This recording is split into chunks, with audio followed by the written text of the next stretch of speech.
Здравствуйте, в эфире «Чегемская правда». Сегодня мы будем говорить о конституционной реформе, тем более сейчас на днях состоялся инициированный Общественной палатой панельная дискуссия, в которой участвовали все общественно-политические силы республики, в том числе и власть, и оппозиция. Сейчас 12 марта планируется гражданский форум, который тоже соберет на одной площадке вот эти все силы, представителей вот этих всех сил. И говорить будем, конечно, о наболевшем.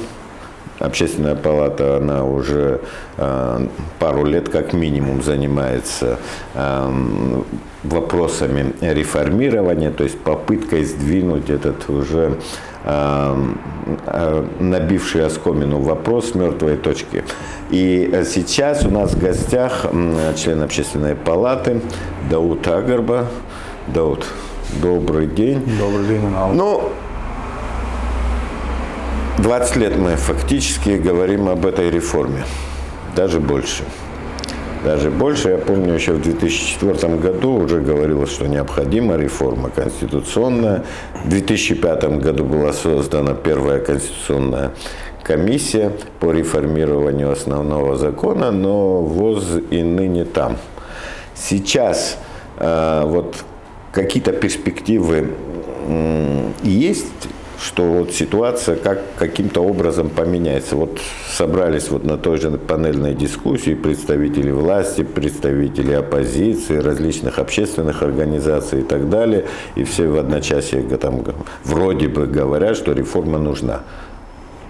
В очередной раз, как ты отметил, попытка обсудить этот вопрос, и не просто обсудить, а уже как бы приступить к конкретным действиям. Конкретные действия, на наш взгляд, заключаются в том, чтобы донести уже до более широких масс, до общества важность вообще реформ, важность конституционных изменений в этой части, вот в этой сфере конкретно.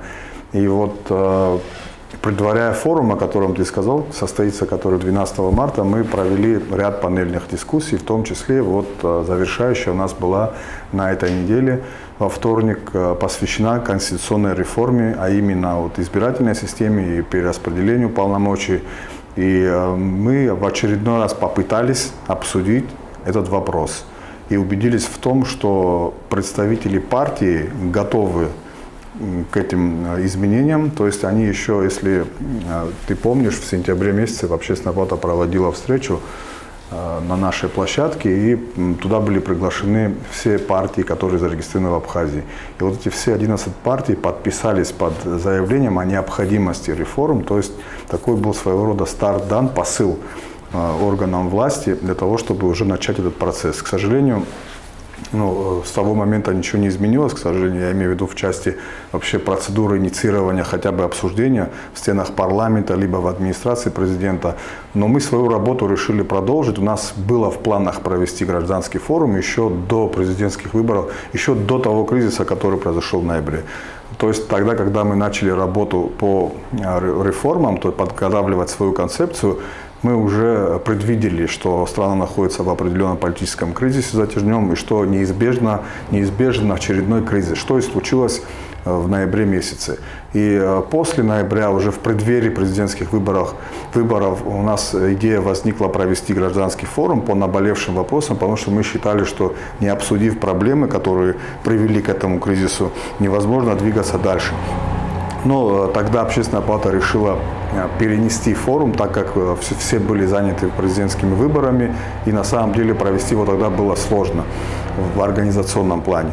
Но мы эту идею все равно не оставили и вот наметили это мероприятие вот на март месяц. Что изменилось? Изменилось, может быть, больше людей стало вовлечено в этот процесс, что мы считаем немаловажным, потому что некоторые считали, бытует же мнение о том, что это вообще вредно для Абхазии, что существующая модель, вообще вот даже избирательная, скажем, модель, прежде всего, она соответствует условиям Абхазии, населению и вообще каким-то особенностям. Но конкретных аргументов, к сожалению, у противников мы не услышали, что именно соответствует и почему нам мешает пропорциональная система. Мы считаем ее, остаемся привержены того мнения, что эта система самая сбалансированная система. Она тоже не без изъянов, как мы уже многократно говорили, панацеи нет, никаких идеальных систем не бывает. Она сбалансирована, она позволяет обеспечить представительство в парламенте всех сил, в том числе и тех, которые составляют меньшинство, скажем так, да, условное меньшинство. Вот. И те опасения, те угрозы мы, конечно, тоже понимаем, и часть из них оправдана. Естественно, может быть какое-то внешнее влияние, вражеская страна, которая не дремлет. Вот. Все это может иметь место, но при этом это не должно быть серьезным основанием и главной причиной для того, чтобы отказываться от этой идеи. Мы считаем, что эти вопросы можно снять методом принятия законодательства, более жесткого законодательства в плане финансирования внешних источников.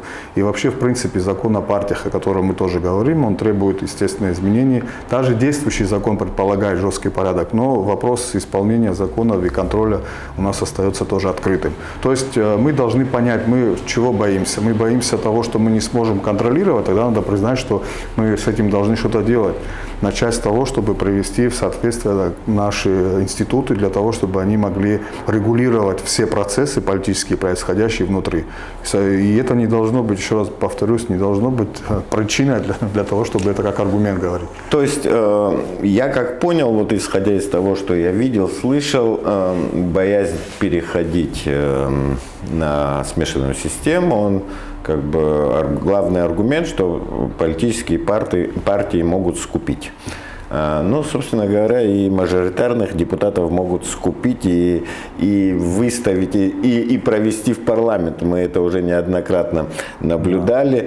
То есть деньги так или иначе как бы работают в этом плане, что с политическими партиями, что индивидуально. Да? То есть здесь как бы особых барьеров нет.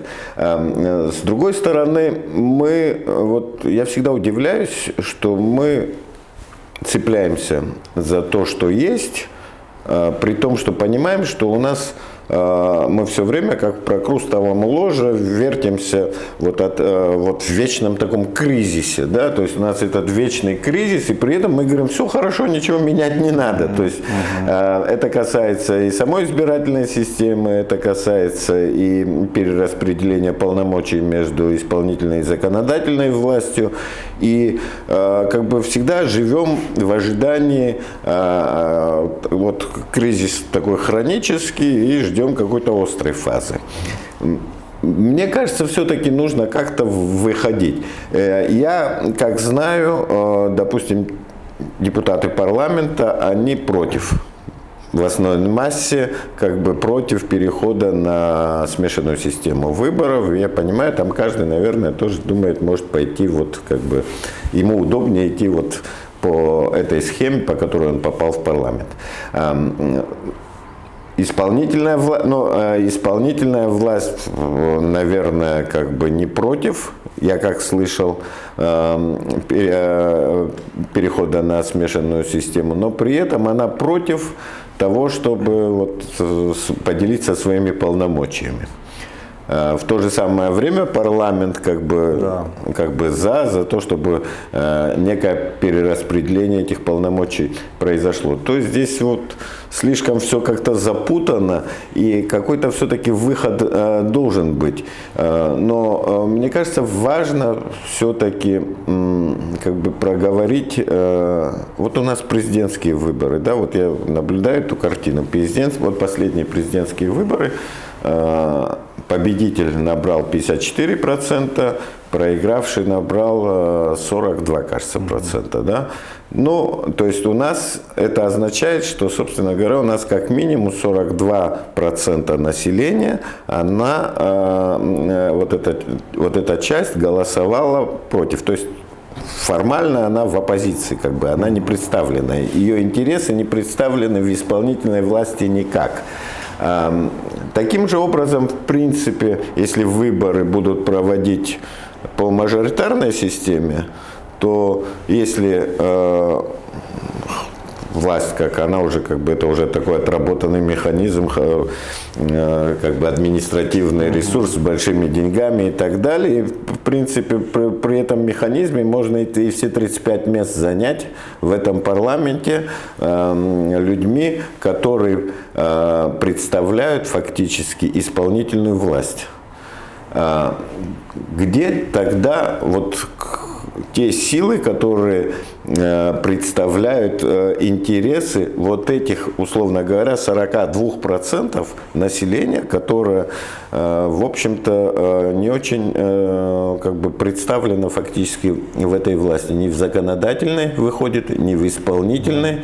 То есть вот как-то этот механизм у нас вообще не продуман. Вот какие-то идеи были вот в ходе этого форума или в самой общественной палате, вот как вот сделать так, чтобы люди, ну, по крайней мере, ну, будем говорить оппозиция, да, вот в каком-то органе была представлена, я не знаю, может быть, она выдвигала бы там, представляла бы кандидатуру омбудсмена, там, я не знаю, там, может, генерального прокурора, ну, вот. Но это только в том случае, если будет работать та модель, о которой мы говорим.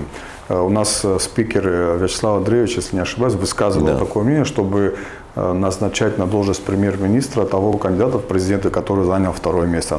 Но эти предложения мы давно слышим, они в принципе логичны, но тут нужно говорить о системном подходе. Системный подход только работает в том случае, если будет смешанная система. Почему? Потому что вот то, о чем сейчас ты говорил, что по сути, админресурс позволяет сегодня по мажоритарной системе провести там, до 90% сторонников власти.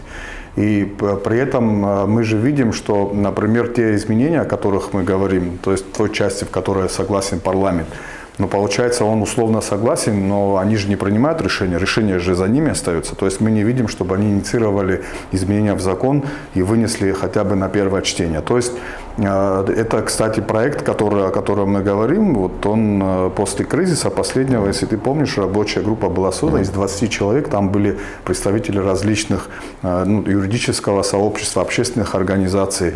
И вот это их предложение было, они там пришли к общему, как в результате консенсуса, что было очень сложно сделать, потому что там были люди разных, скажем так, политических лагерей в том числе. Но то предложение, которое они сделали, оно осталось в форме предложения. И даже там мы не видим, несмотря на то, что парламент вроде бы говорит, мы за и готовы рассмотреть, но не рассматривает, с одной стороны. С другой стороны, президент говорит, что он за смешанную систему, но представители и поддерживающие его депутаты, скажем, против этого. Получается какая-то курьезная ситуация, когда нелогично даже, вот, что происходит там внутри. Чтобы всего этого не было, естественно, еще раз мы повторяем, что это не идеальная система, но она, по крайней мере, позволяет обеспечить представительство всех слоев. И когда в парламенте, это уже, наверное, будет вторая часть нашего разговора, когда в парламенте будут представлены разные силы в большинстве и в меньшинстве, возникает вопрос формирования правительства. То есть какое участие принимает, какие кандидатуры предлагает меньшинство в парламенте, то есть оппозиция. Там это может быть омбудсмен, это может быть генеральный прокурор, это разные предложения существуют для того, чтобы сбалансировать власть. И, соответственно, тогда уже получается, что оппозиция, либо меньшинство, которое проиграло президентские выборы, имеет своего представителя в правительстве через своих депутатов. Вот так этот механизм работает, об этом мы говорили. Вот это самые главные вещи, я думаю, что и тогда, в принципе, вот горечь от того, что там 42%, грубо говоря, проигравших сегодня не имеют своего представительства, она вообще сама по себе отпадает. Механизмы другие включаются, процессы политические, в котором участвуют все, так или иначе. Но вот опять же, возвращаясь к финансовым вопросам, я вот не помню еще ни одних выборов, ни парламентских, ни президентских, когда кого-то бы снимали с дистанции за нарушение выборного законодательства в отношении финансирования кампании. Хотя, мне кажется, большинство участников, в особенности те, которые там выигрывают, откровенно нарушают это законодательство, то есть выходят за рамки своих фондов, отведенных им по закону. Но вот Но при этом как бы никакого реальности контроля нет, да, то есть иногда там какие-то предупреждения ЦИК есть, но там мы там видим, мы знаем, да, кто-то там установил трансформатор и так далее, но в общем-то с дистанции обычно люди не снимаются. Вот как там механизм, ну хотя бы ладно. Система у нас как бы такая железобетонная, ее сложно поменять. Но хотя бы вот этот механизм прописать, который бы жестко смотрел бы за теми деньгами, которые как бы функционируют вот в этой избирательной системе.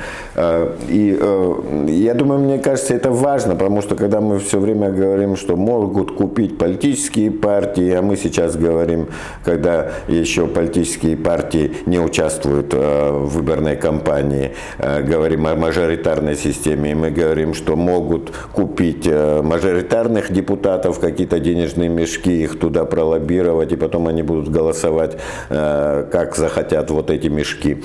То есть пока вот есть вот такого рода коррупция, собственно говоря, любая система, она как бы внушает опасения. И эти как бы такие здравые опасения, да, не высосанные из пальца.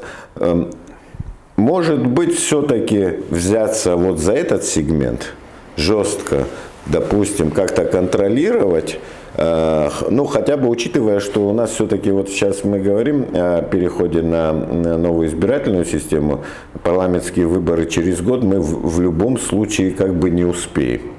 То есть вот этот механизм первого, второго, третьего и так далее чтения, он имеет свою процедуру, и он затянется как минимум на год. Да? То есть уже избирательная кампания начнется, и мы так или иначе будем выбирать по мажоритарной системе. Не легче ли, допустим, вот просто проговорить правила игры насчет как бы контроля за финансами, с одной стороны, и это позволило бы, допустим, те же парламентские выборы, которые состоятся через год, уже как-то хотя бы контролировать.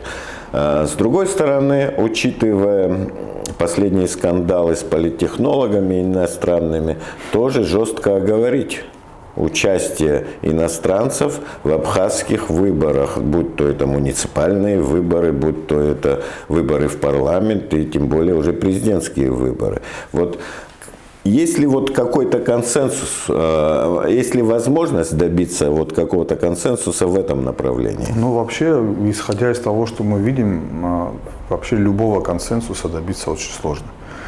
Тут вопрос возникает заинтересованности. То есть инициатива должна, опять же, исходить от исполнительной власти. Заинтересован в том, чтобы провести прозрачный выбор. Я думаю, что в этом заинтересовано все общество Абхазии. И этот механизм как раз позволил бы сгладить определенные негативные отношения, определенные к выборному процессу, вообще, в принципе, к мажоритарной системе именно как к элементу. Потому что вот за последние, наверное, ну, сложно сказать, десятилетия, наверное, мы превратили эти выборы, сами знаем во что.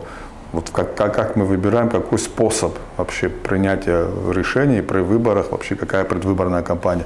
И тут уже и ответственность, и дисциплина тех людей, которые оппонируют друг другу, она должна работать. То есть оппонент, зная о том, что его соперник применяет грязные технологии, должен своевременно об этом сообщать. Действующие законы и механизмы тоже позволяют наказать того человека. Но дело в том, что мы сами не говорим об этом. То есть как-то молча смотрим на эти вещи.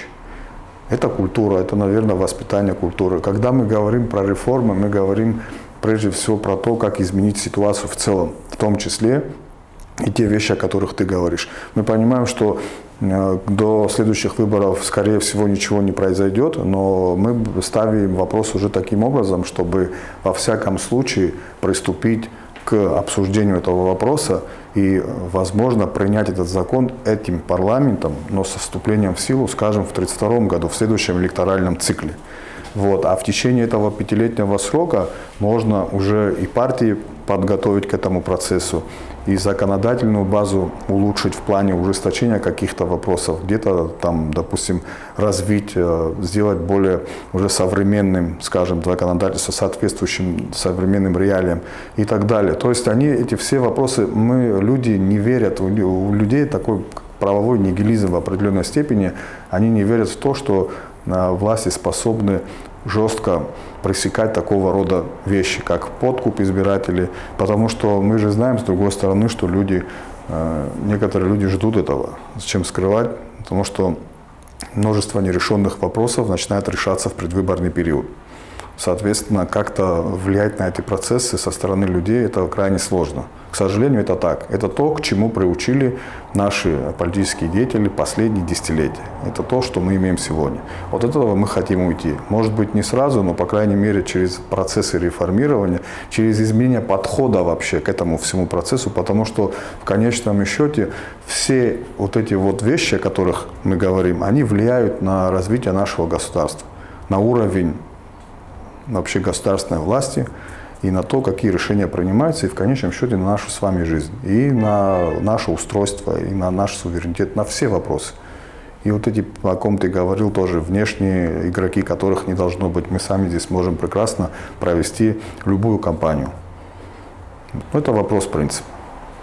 Это вопрос принципа, и мне кажется, есть вещи, которые мы, наверное, должны даже, наверное, начинать с каких-то деталей. Вот эти маленькие детали, они обычно как бы либо определяют всю эту конструкцию, либо как бы являются таким тормозом для как бы дальнейшего продвижения. Мне кажется, вот как раз вот такого рода вещи как бы антикоррупционного характера. Кажется, даже Слава Чирик бы говорил о том, что создать при ЦИК комиссию, которая бы бдила, что за полгода до выборов там никаких там ремонтных работ и так далее и тому подобное, помимо тех, которые там бюджетом зафиксированы, да, заранее.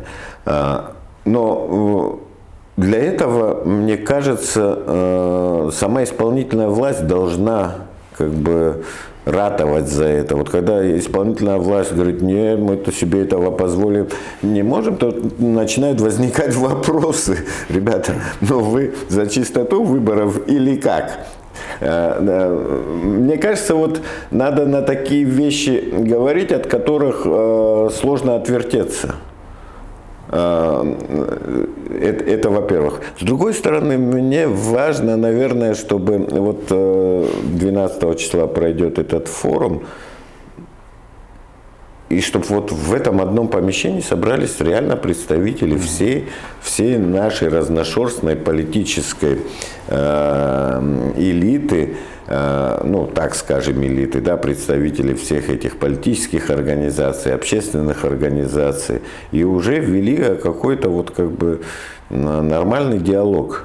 Потому что то, что мы наблюдаем, когда мы говорим, не хотим мы каких-то изменений, все хорошо, мы это видим каждый день, когда там что-то происходит, представители оппозиции делают гневное заявление, потом в ответ представители власти делают аналогичное как бы отповедь в сторону оппозиции. И, собственно говоря, мы видим, что процесс-то никак не движется, да, то есть.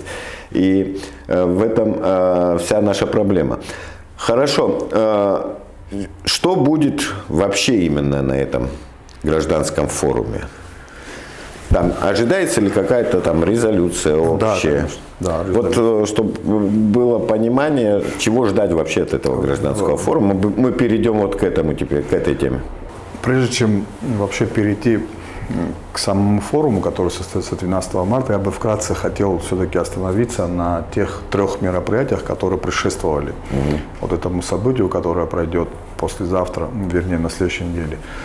Мы специально затронули 3 основных вопроса. Конечно, вопросов много у нас, мы знаем, что проблем в разных сферах можно обсуждать много всего, но вот мы выделили именно первую дискуссию мы решили провести по вопросам демографии, семей и вообще, в принципе, репатриации, развития нашего Вот. А мы считаем, что это ключевой вопрос, потому что если этого всего не будет, то и, соответственно, и государства не будет.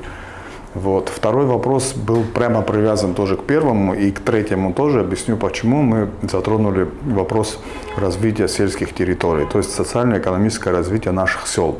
И именно тут немаловажно отметить, люди по-разному понимают вообще значение этого стола, панельной дискуссии, но основная тема была, основная цель – это именно обсуждение вопросов развития сел с точки зрения институционального подхода. То есть в каком состоянии находится местное самоуправление в селах. Мы знаем, что по закону, по Конституции в селах тоже избираются депутаты, которые в селе выбирают кандидата в главу администрации села. Вот. Когда принималась Конституция, когда принимался закон о местном самоуправлении, тогда в Абхазии существовала трехуровневая бюджетная система, то есть функционировала такая система, которая позволяла селам иметь свои бюджеты. Они состояли там, как правило, из местных налогов, налога на землю, имущественного налога и так далее. Вот. Но уже более 10 лет, с 2014 года, Абхазия перешла на двухуровневую систему, соответственно, у сел забрали их бюджеты, теперь уже район распределяет на основании смет и так далее. К чему привело, вот мы почему коснулись этого вопроса, оно прямо имеет отношение к реформам в целом, потому что, по сути, мы низвели до низкого уровня, вообще, в принципе, считаю, что ликвидировали местное самоуправление в селах. Это привело к тому, что инициативы нет, главы администрации не управляют процессом, никакой заинтересованности в развитии нет. Это факт, то, что нужно признать. И этот вопрос, опять же, мы вышли с таким предложением, чтобы предложить, обсудить этот вопрос. Как сделать так, чтобы наши села стали развиваться. Не столько вопрос даже в сельскохозяйственном развитии, хотя он тоже немаловажен. Речь идет о развитии, вообще социальном развитии. Это и дороги, коммуникации, вообще состояние наших сел, когда ты заезжаешь, что ты видишь? Ты видишь в основном разруху, там, за исключением 3-4 сел. На наш взгляд, главная причина как раз является то, что люди не управляют бюджетными процессами, люди не принимают решений, связанных там с постройкой какого-то клуба там, или фонарный столб где-то установить. Все решает центр, исходя из тех средств, которые они выделяют. Вот. Это вот вкратце я коснулся, и на наш взгляд он прямую связан вообще с функционированием государства, потому что если мы в корне изменим подход к нашим селам, сделаем так, чтобы, по крайней мере, те села, которые сегодня экономически развиваются, я имею в виду прибрежную зону, я имею в виду те, по которым проходят туристические маршруты, там, где бизнес есть, который платит налоги. Если сделать так, чтобы хотя бы, как это и есть в других странах, как это и было у нас при трехуровневой системе, чтобы часть налогов оставалась в селах непосредственно, и сельчане в лице местных депутатов принимали решение, на что им направить средства, и согласовывали, естественно, вопрос согласования с центром, естественно, жесткий контроль. Казначейская система позволяет сегодня осуществлять контроль и видеть те расходы, которые осуществляют села, районы и так далее. То есть это вопрос такой дискуссионный, власть к этому отнеслась негативно. Выступления были министра финансов, которые они обоснованы тем, что нынешнее положение дел в бюджете не позволяет переходить. Мы не говорим о том, что нужно увеличивать расходную часть, мы говорим о том, чтобы поменять подход. То есть при нынешних расходах, конечно, дотации останутся, конечно, межбюджетные трансферты будут иметь место и дальше, потому что у нас есть села, которые находятся на постоянном датировании, и они и так и будут находиться. Но, по крайней мере, даже и там возможно запустить процесс интереса к тому, чтобы получать собственные доходы. У нас земельный фонд, он, по сути, не систематизирован, и какое количество земли даже мы не знаем. У нас вот сейчас кадастровая палата появилась недавно, мы думаем, что там какие-то проблемы у них были. Если все приведут в порядок, они смогут определить вообще, какая земля за каким селом закреплена, и там возникает, естественно, налог на землю, который нужно администрировать. Это второй, плавно перехожу к третьему столу, которому мы посвятили очень много времени. И в резолюции нашей, которая будет, прежде чем будет озвучена резолюция, будут выступления членов Общественной палаты и тех, кто модерировал эти 3 стола, они вкратце подытожат вообще встречи и расскажут о том, что было там сказано, кто предложения вносил, какие были предложения внесены от разных политических сил, общественных деятелей, экспертов. Вот. И, соответственно, после этих вот высказываний, то есть мы рассчитываем, что на форуме будут присутствовать практически те же люди, которые были на круглых столах, ну и еще большее количество людей, приглашенных, понятно, ну до 300 человек, это те, которые уже приняли участие в столах и которые имеют представление, о чем там будет речь. Вот. Если там, допустим, уже в резолюции самой будут указаны вот эти 3 вопроса, которые объединены у нас в одну общую резолюцию, и конкретные предложения органам власти, что это, естественно, носит рекомендательный характер. Естественно, это делается для того, чтобы во всеуслышание донести, что есть предложения, которые, на наш взгляд, позволяют выйти из той ситуации, по крайней мере, начать шаги по выходу из той ситуации, в которой мы находимся. Вот в этих 3 сферах конкретно, которые за собой потянут, скорее всего, и другие сферы жизнедеятельности нашего государства. Я вот, отталкиваясь от этой мысли, о том, что в конце концов, опять же, 12 марта на одной площадке соберутся все политические силы, и там не будет как бы такого всеобщего как бы одобряемся, да. Но будет палитра мнений тех, которые есть в абхазском обществе. И обычно, когда такого рода мероприятия проходят, при том, что, опять же, есть широкий спектр мнений, тем не менее, все проходит чинно, то есть без таких каких-то особых эксцессов происходит, то есть нормально люди себя ведут вот в такой атмосфере.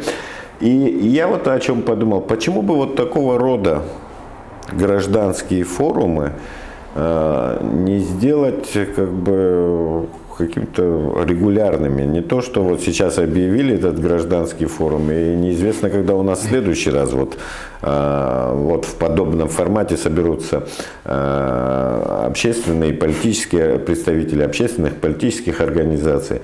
С другой стороны, вот, учитывая, что у нас периодически как бы происходят какие-то бунты, перевороты, то есть мы вот президента без переворота уже, собственно говоря, да, не выбираем, да, и всякий раз апеллируем о том, что соберем народный сход, да, какая-то политическая сила говорит, народный сход там соберем. Почему бы нам вне там какой-то там ситуативной повестки, да, ситуации, не зафиксировать у нас, допустим,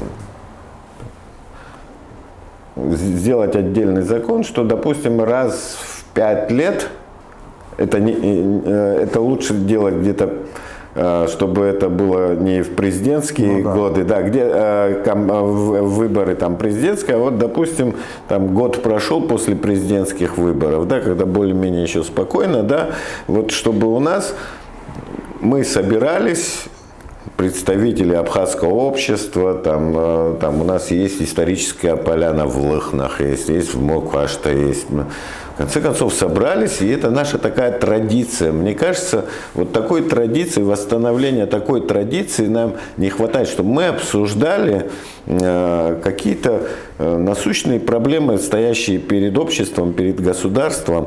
И для этого нам не нужны какие-то катаклизмы. И когда обычно такое происходит, то есть там приходит какая-то одна часть, как бы политическая часть, да, там как бы ориентированная там условно говоря оппозицией или властью, там кто-то придет, да, то есть это опять же будет неполное представительство наше, и вот такой формат, он бы снял бы многие вопросы, снял бы то напряжение, которое все время есть в нашем обществе. Мы все время говорим о расколе, а в общем-то какие-то попытки изменить эту ситуацию мы не делаем.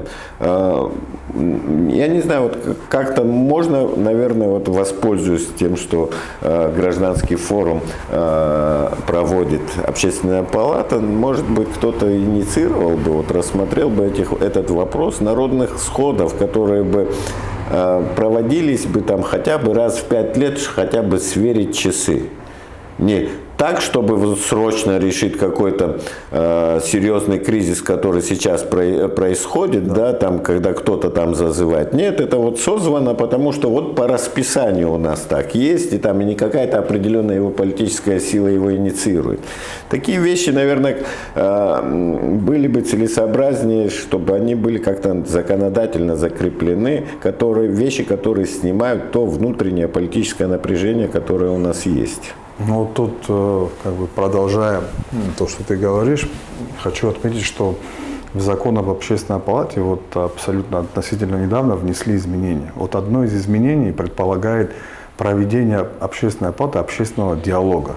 Это вот такая важная составляющая. Ну, общественная палата и так его проводит, но это уже законодательно. Вот как ты говорил, закрепили порядок проведения общественного диалога, то есть там за определенное время, там за 30 дней, объявляется о том, что общественная палата планирует провести общественный диалог. И вот с этого момента все организации общественные, которые функционируют в Абхазии, вправе направить туда свои предложения, свои вопросы, свое видение для рассмотрения. И, соответственно, уже в общественной палате создается рабочая группа, которая начинает изучать эти вопросы, и, соответственно, уже решением Совета общественной палаты выбирается самый острый круг вопросов, который считается наиболее важным. И по этим вопросам начинается диалог с привлечением общества с одной стороны, с другой стороны органов власти.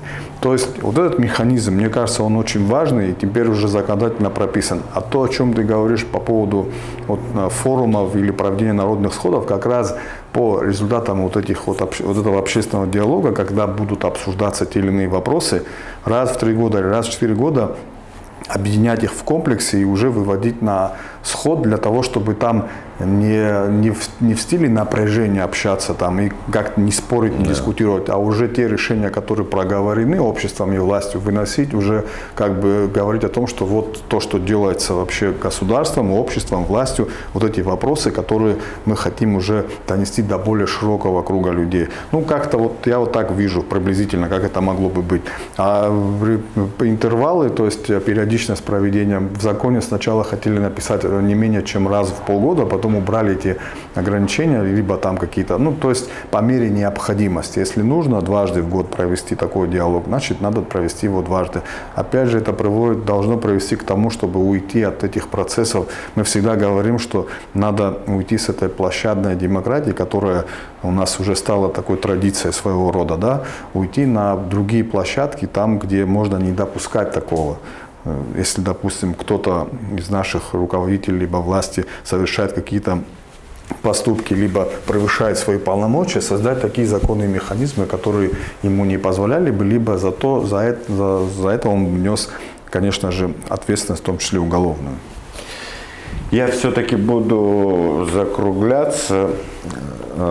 Я напомню, что сегодня у нас в гостях был Дауд Агарбамэ, член Общественной палаты. 12 марта состоится гражданский форум, который инициирует Общественная палата, и в котором примут участие все политические силы Абхазии, представители гражданского сектора.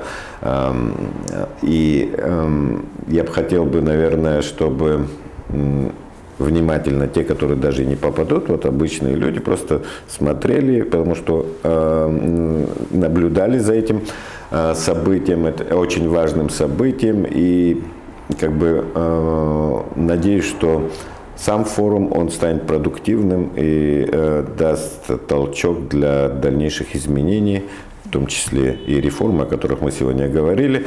Дауд, большое спасибо. Спасибо, Айнал. Счастливо. До новых встреч. До новых встреч. Дауд.